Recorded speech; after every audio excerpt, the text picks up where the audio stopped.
Seniors, congrats. You've made it. It is day one of your life after high school. And this will be, for me, at least for a while, the last senior video that I get to make. You're the last class that I had the privilege of teaching, which seems both like a lifetime ago, but also 2 years doesn't seem that long ago. It's kind of time has no meaning in a pandemic. So, I always like to share a few thoughts with seniors. And since I can't, especially now, since I'm not in the building anymore, I always try and record a senior send off video just, to share my message as well as I can with as many of you as I can. So, one of the things that always kind of rubs me the wrong way with graduation is I talk to folks and I'm like, are you psyched? Are you ready? You're graduating.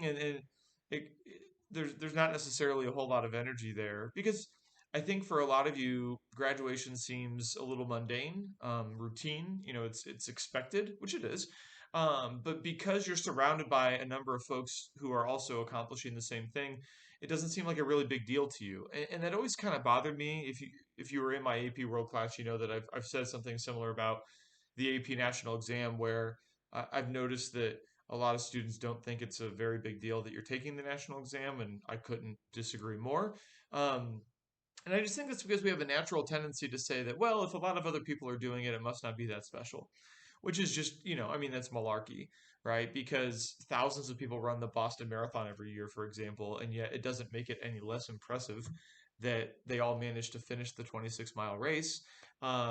And that certainly holds true here, right? Just because a lot of other people are graduating with you this weekend doesn't make it any less impressive what you've managed to accomplish, especially in your case, doing it all in the midst of a pandemic, right? And if you think about it, your class, more than any other class, had the largest amount of your high school experience disrupted by the pandemic, right? 2.5 of your 4 years in high school were disrupted by the pandemic, and so again, I hope that you sincerely take the time to take a step back and just kind of recollect and take in all of the awesome things you've been able to do, and how much of a big deal it really is that you're graduating and finishing your time at Millard West this week. So some of you might be laughing as I kind of hype you up, and because again, I think that you're one of the most resilient groups that I've had the privilege of teaching just by virtue of what you've had to go through. But I also know that a good chunk of you have taken your foot off the gas pedal a little bit here in the home stretch to finishing. And but you know what, candidly, that's fine. You've earned that because none of us know what it's like to be a teen during a pandemic. I certainly don't. No one alive does, right? This was the last time this happened was a century ago.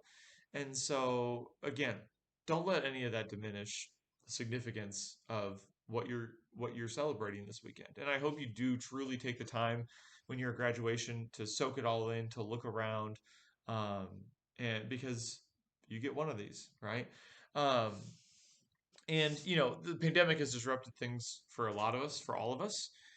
The thing that I'll probably be the most salty about was losing all of my time with those of you that I had in the spring of your sophomore year, right? I mean, I really felt like we were starting to hit our stride. We were, that point in the class where you knew me, I knew you, and we were really starting to gel and do great work together. And then it was all taken away from us.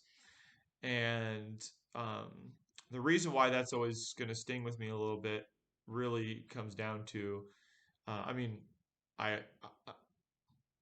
I always thought that you were great groups, but at that point in particular, I was really starting to see just how awesome you were, um, and to be robbed of the chance to work with you for a few more weeks in person really stinks. So, but on that note, here's the thing that I really want to impart with you. You're one of the most capable, talented groups I've ever taught. And if you look back at my older senior videos, I say that a lot, but that doesn't mean it's not true, especially for you all, right? For those of you that were in my AP world, 75% of you passed the national exam when we were locked down during the worst parts of the pandemic. That's nuts. I mean, that's crazy to think. There's no way 15-year-old me could have done that, right? You are better than me. You're way better than me when I was your age, and which is what all of us want as teachers, right? We want to we want to make the next generation better than ourselves, and you are in so many different ways. And I love what I currently do as the union president, but man, I miss teaching. I miss it a lot. And, and it's because of you, right? I don't think, and I'm going to talk about teaching here in a minute, but I don't think you realize how energizing it was for me to stand at the front of the room and just be able to watch you do what you do, because everything you do, it's so impressive. To, you radiate potential. And one of the things that is something I struggled with as a teacher was coming to terms with the fact that you don't see that yet, right? I would look at whether it's reading your essays or watching you interact in class or even just hear about stuff you do outside of the school, and it would blow my mind that you don't see yourself, um, you don't rate yourself as high as you should.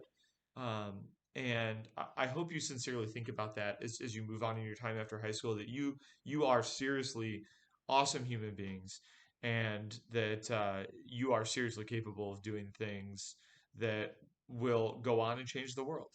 Um, and with those impressive capabilities, make sure you bring a little flexibility, because life's going to throw you curveballs, right? As this pandemic has clearly demonstrated, we don't know what's coming all the time, right? But I mean, even on simpler levels, right? Like if you would have gone back in time, if you would have gone back 19 years ago and asked freshly graduated me if I would have ended up going back to Millard West to teach history, I would have laughed at you. Like, not even hyper, I would have absolutely laughed at your face if you would have told me that I was going to go back to West and teach. If you would have asked me 4 years ago if I was going to leave teaching to become the union president, I would have said, no way, not in the cards. And if you would have told me last year that I would go and start teaching a class at UNO, I would have said you were dreaming. And I ended up loving all of those things, right? But I had no idea they were on the horizon. And that's true in all of our lives, right? That we don't always know what's coming up. And so obviously, if you have a set path and you're able to go down it and you get the opportunities you want, awesome. Embrace those. But don't shy away if you have to divert down maybe a different path. Because, sometimes it's a better path than the one you thought you had. I want to close by saying this. I wish you nothing but the best as you begin the next phase in your life. Just know that whatever you do, you're not doing it alone. You've got way more people in your corner than you think. And if you're listening to me say that and you think I'm totally wrong, you at least have me. And that's a promise. And I know that it can seem weird or random to email a former teacher, but sincerely, please keep in touch and definitely reach out if there's anything I can do to help you out. I don't care if it's next week or next year. I'll have your back as best as I can. And if you have any doubt of the sincerity of what I'm telling you, legit, in the past 2 years, I have officiated multiple weddings of former students. So I promise, I will have your back to the best of my abilities. So one final thing before I close this out, do consider becoming a teacher. We need you. We need more teachers. And let me tell you, it's not to say that teaching certainly has its challenges, and that's been a lot of the conversations recently. And I don't want to diminish those. It's a hard job, but having moved into this role in the past 2 years, which is more of an office role, I'm not working directly with students. There is nothing more rewarding than teaching. And I've had some very incredibly rewarding moments in the last 2 years in this current role. None of them have come close. None of them could hold a candle to those simple moments in the classroom where I got to watch the light bulb come on each and every day. And it's hard because it's hard to describe, but there's nothing more fulfilling than teaching. And so if that's what you're seeking, if you want a career that will leave you full and make you feel like you've done a difference every day, teaching is it.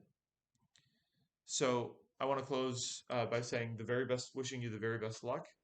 I'll be there at graduation. Make sure you're there ahead of time because I always take my group picture with everybody that I taught, and you'll be my last group. And I want to make sure that you're there and you can say you were in that picture. So my Millard email is as active as ever. So that's an easy way to reach out and stay in touch. But truly, I just want to say I hope you sincerely know how lucky I feel that I can say that I taught you. And I can't wait to see you at your high school reunion. to deliver the letters you wrote your future selves. And more importantly for me, I want to be there so I can find out all the amazing things that you've done. So, congratulations. Best of luck. I'll see you this weekend. Adios.